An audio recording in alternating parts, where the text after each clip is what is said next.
Welcome back to another Kray video. Please subscribe to our YouTube channel so you don't miss any videos. And for people really interested in the Krays, check out our private Facebook group, Krays, Crime Lords of London. We're a friendly and moderated group which has been running since January 2018. Please come and give us a try.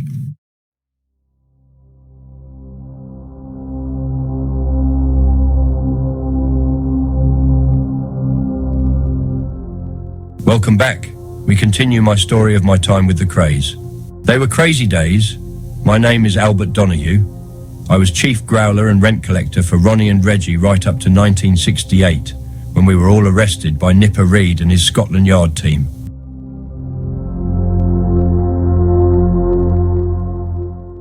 However bad it got on the firm, however close we thought Nipper was getting, all I ever needed to let off steam was that one night a week stood on my own at the corner of the bar in my favourite club.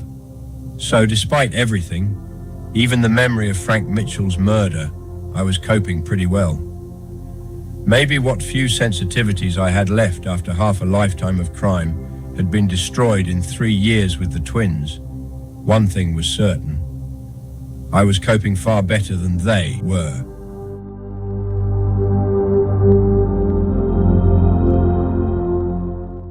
As if Ronnie's murders, madness, manic pill-popping and near paedophile homosexuality weren't enough trouble for the firm and his family, now Reggie was plunging more and more often into deep depressions. Both were frequently drunk, and neither could bear to be alone. They were living almost their entire lives in public.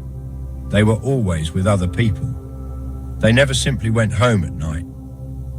If they had nothing genuine to do during the day, they would invent reasons for sitting down at various meets until it would be, right, let's get ready for tonight. Every night. Even on summer weekends, when they went off to their mum's caravan or the Suffolk mansion, the break would turn into one long meeting. At the caravan, they had a clubhouse in the grounds, but whenever I went down, there were so many people you had to put up a trestle bed and sleep out in the open. Not my style. I needed to get away from this crowd, but the twins seemed scared not to have a crowd around them. This was one way of keeping an eye on people and preventing conspiracies. But what a way to live. In London, they lived like gypsies. They'd still stay with their mum and dad even after the move to the Braithwaite house, but at the same time, they were always moving in and out of rented flats, like the ones in Cedra Court, where Reggie stayed in one flat and Ronnie had another with a 4-poster bed to entertain his young boys. Sometimes they'd buy a place, but then it would be repossessed for non-payment of the mortgage. They'd have a flat for so long, and as soon as the ashtrays filled up, they'd just move out. They weren't home lovers.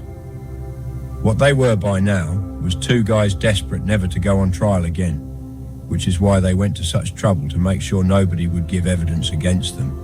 They kept calling in a solicitor to see people they'd hurt. As soon as one of their victims was coming out of hospital, they would get him to come to a pub where the solicitor would be ready to take a statement clearing the twins and specifically stating they had done nothing to him. The victim would be encouraged to say something like, "It is being said that I was injured by the Krays.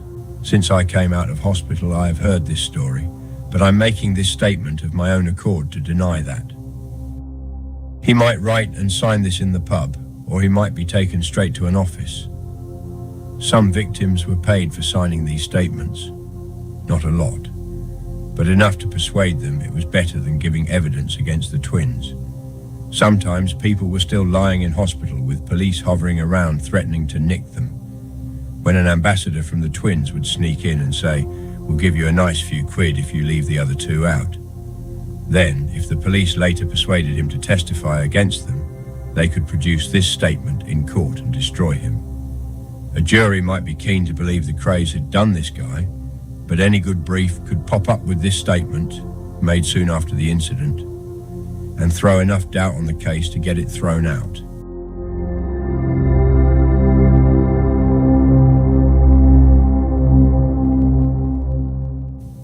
twins were convinced they would always find some way to sabotage the legal system.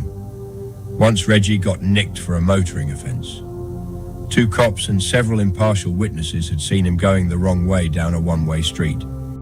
He showed up at the lowly magistrate's court with a barrister, where most people would defend themselves or take a doc brief. As soon as this high-powered character stood up and talked about his esteemed client, the whole case was turned around. Reggie was acquitted, and he walked out as if the incident had never happened. He thought the same would happen if Scotland Yard ever got a case together against him over Jack the Hat. Even when they were absolutely sure Nipper and his mob were on their tails, the twins just carried on thrashing people. I was there one night at the Old Horns pub, where we used one of the bars, when Johnny the guitar got a belting from Ronnie. I don't know what it was about, but he was bleeding so bad I had to send him off to hospital. Again, in March or April 1968, some Scouse fellow was in there doing a bit of shouting, so Reggie belted him. This was while the Clark brothers were on the stage. Then over at the Little Dragon, Reggie gave another guy a belting, because he'd been having a go at old Dutchy Sam. But this was small-time violence compared with what they were plotting even now with their friends across the water in South London and an American hitman who Ronnie had decided was the bee's knees. Where there's a tit, there's a tat. According to me, but not to him, or the verdict of an Old Bailey jury, Freddie Foreman and his firm had done us a favour by killing Mitchell and making him disappear. Now it was time for our firm to do something in return. That's how the twins saw it at the start of 1968, even though they knew Nipper and his chaps had been on their heels for over 3 months and the dust had scarcely settled over McVitie. They felt they had a license to kill and a duty to their South London brethren. The Foremans had a little local difficulty, or rather a large domestic one. They had a feud going on for years with a man called Jim Evans, after he had found out that his wife had been spending a lot of time with Freddie's brother, George. On the 17th of December 1964, Evans went round to George's flat and shotgunned a hole in his upper inside leg and almost removed his manhood, which was the point of the exercise. Much later, when I heard the full story, I sympathized with Evans. He did nothing I wouldn't have done in the same circumstances. Not many people come out against established firms like Evans did. He showed plenty of bottle. Just as understandably, George was very upset too. It was a miracle he survived. In the Foreman camp, his shooting was seen as a cowardly piece of work. Perhaps they thought it should have been high noon at 50 paces. So Freddie set about avenging his brother. On the night of January the 2nd, 1965, Evans and a friend called Ginger Marks were in Cheshire Street, close by Fort Valence, when a car drove up and someone called out, "Ginger." Then several bullets were pumped point blank into Marks, including one in the head. Evans too was shot, but he rolled under a parked van. There was some running around, and then the car drove off.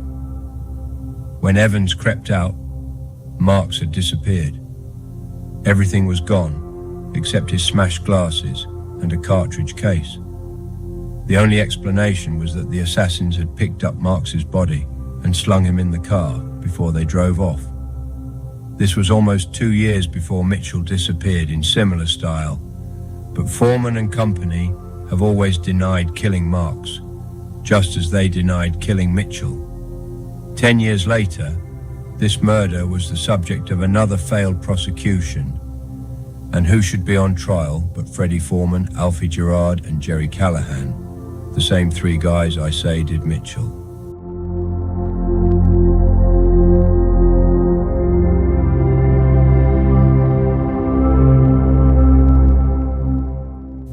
Anyhow, back in 1965, the feud with Jim Evans was continuing, as Freddie told me at the time.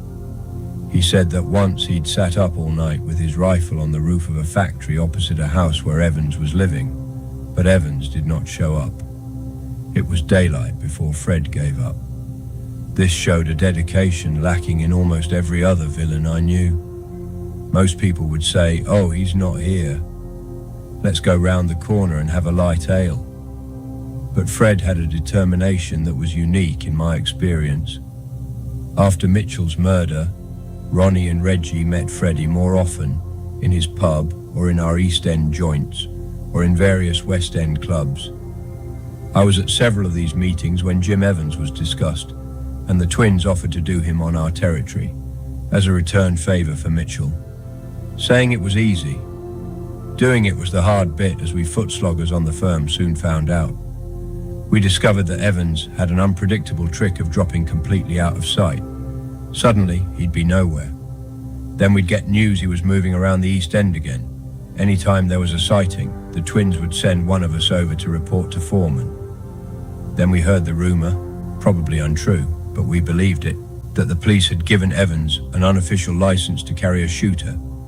They'd turn a blind eye if he had a gun for self-defence. So killing him would now require both professionalism and guts. Jim Evans wasn't afraid of anybody. He was the most fearless man I ever met. And now he was tooled up again. If Freddie Foreman had not managed to kill him, what hope did we have? Eventually, the twins came up with what Ronnie thought was a brilliant solution. At the time, they were doing business with Alan Bruce Cooper, a rum little Jewish Anglo-American who'd first been fed into them to help get rid of stolen Canadian government bonds that had come their way. ABC, as he was known, it was Flash. He had a big house in Holland Park and a pair of Rolls Royces. He had a droopy moustache, scarcely any hair, though he was only in his 30s and a stutter. He came on our scene just as Leslie Payne was drifting off and falling out of favour. It was as if he'd taken over from Payne by mutual agreement. If you had a good introduction and a good background story, it wasn't hard to impress the twins. He was an international hitman running a team of professional assassins.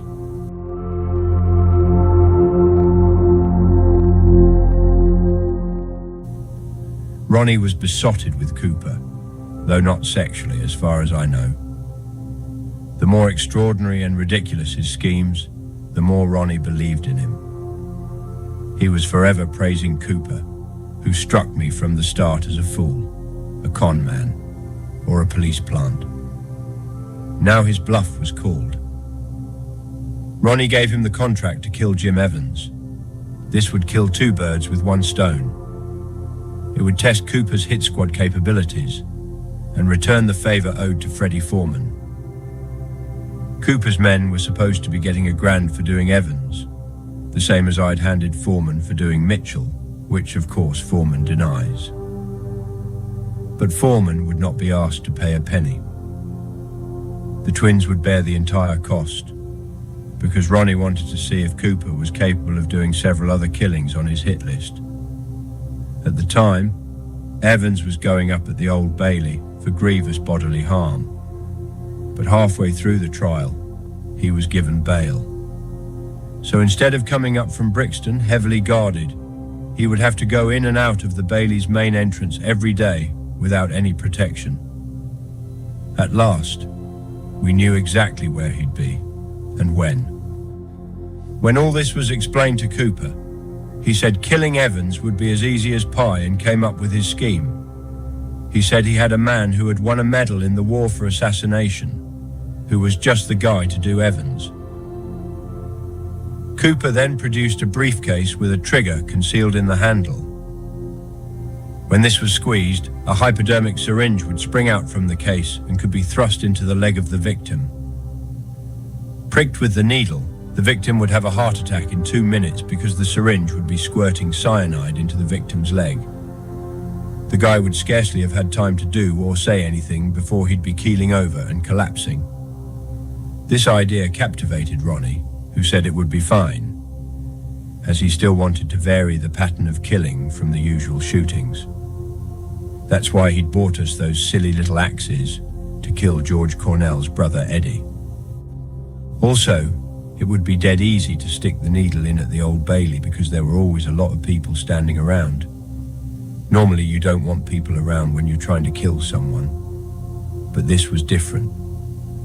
If Evans had a crowd around him when he felt the needle, he would find it far more difficult to identify either the perpetrator or the weapon. He wouldn't even know what had been done to him until it was too late. All this sounded fine, except that Cooper did not know Jim Evans and had no idea what he looked like. So to get his face on a photo, hear this for an act of treachery, me and Reggie went to Winston's club one evening when we knew Evans was going to be there. It was when Tony Mercer, the black and white minstrel who sang like Bing Crosby, was having a birthday party. Sure enough, Jim was there.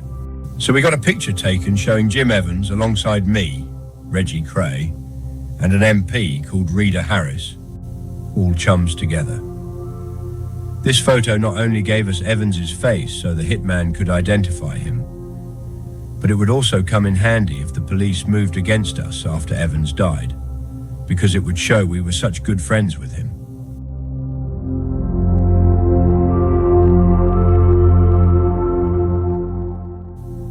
The scheme was now refined. It was decided that the best place would be inside the Bailey on the grand stairway. Then on the chosen day, someone was sent in to check that Evans was definitely listed on the sheets as due up in court that day. His name was there, so the guy with the suitcase was sent in to dispatch Evans on the steps. Luckily for Evans, the steps were so crowded they couldn't get the briefcase anywhere near him. That was Cooper's excuse for failing to do him, but it struck me as rubbish. Surely the more crowded the steps, the easier it would be.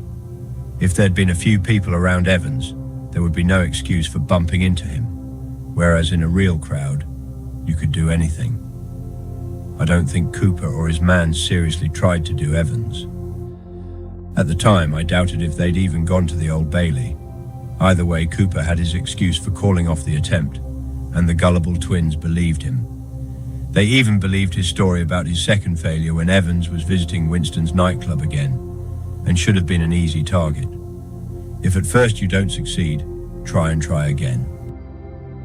At one point, the twins found out that Evans was living in a block called Pitcairn House in Mare Street. So me and Ian Barry went up to Hackney Town Hall to look at the voters' lists. We were nicely dressed and went in with our usual confident bearing, and the woman in charge thought we were police. She said, "We often get young officers in here checking up and making inquiries." We didn't say we were gangsters trying to get someone killed. She gave us the right sheets, and we found an Evans listed in Pitcairn House. We wrote down the flat number, then we saw the place on the left-hand side of the street going down towards Whitechapel. We told the twins, and later Cooper came over to the Grave Morris so I could show him the block. We drove past, and he told me he would send his assassin round to the flat, pretending to ask for magazine subscriptions. If Evans came to the door, he was going to shoot him there and then. It sounded just like something out of a crime novel, which is probably where he found it. Even this third attempt on Jim's life failed, though he really had been living in Pitcairn House. This should have destroyed Ronnie's faith in Cooper, but it was only shaken, whereas all along I had never trusted the guy. I'd always felt he was an entrapment merchant. As well as running his joke version of Murder Incorporated, it was Cooper who had supplied the twins with their rubbish guns, including the one that jammed when Ronnie tried to kill George Dixon and the one Reggie pointed at Jack the Hat before he resorted to the kitchen knife. Nothing Mr. ABC did for the twins ever worked. In Cooper's favour, you might claim he was deliberately screwing up the twins' efforts in order to save lives. I certainly thought he might have been put onto the twins just to confound their evil schemes, but, on the other hand, he was half inciting these schemes, acting as agent provocateur, supplying the weapons, writing the script. Even so, he could still have been put up to it by old Bill. There was one occasion when it was screamingly obvious Cooper was working for the other side. This was when the twins had put Connie Whitehead in harness with him, driving him around on the firm's business.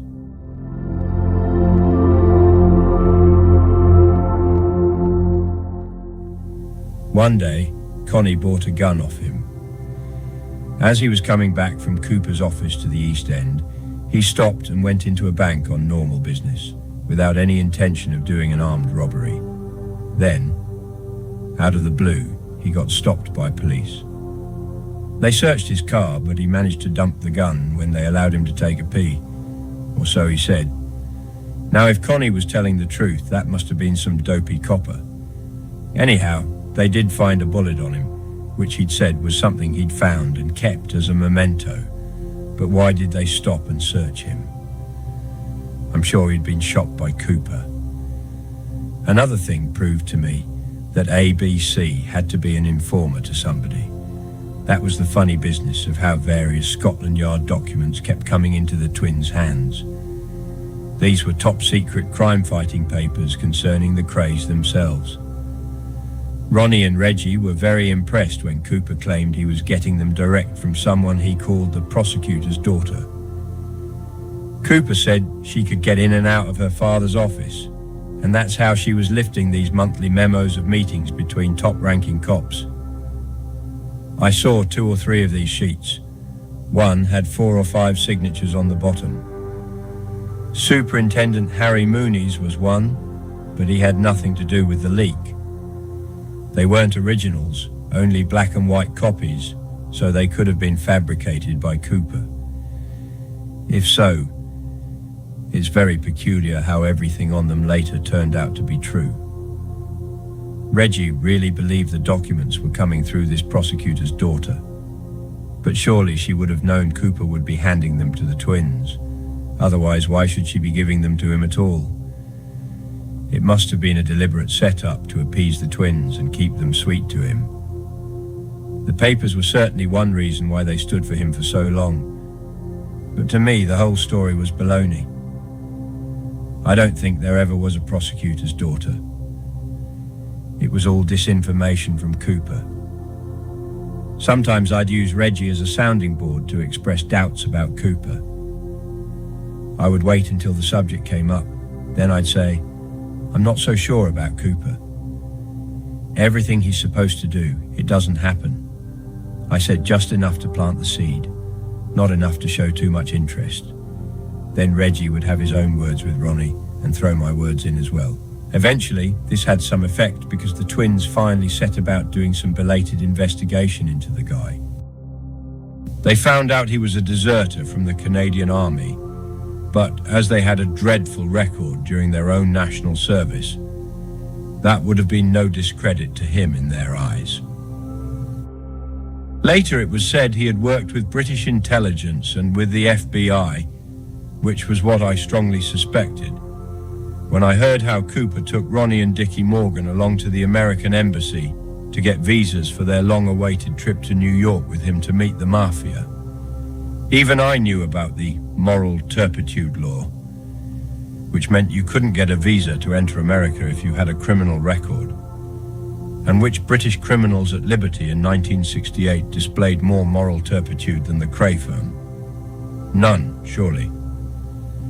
But, blow me down, Ronnie and Dickie did get visas, so it was pretty clear that Cooper had to be tied up with the FBI. When he took them to the embassy, nobody interviewed them. They just sat in a waiting room while Cooper supposedly went to have a word with his man. Ronnie's faith in Cooper shot up again. He was terribly impressed. He took us up, sat us in the waiting room, and he just went off and came back with the visas, didn't he, Dick? Like that would have even been possible. For me, Cooper was FBI. Well, that's all for this time, guys. Thank you for listening, and I'll see you in the next one.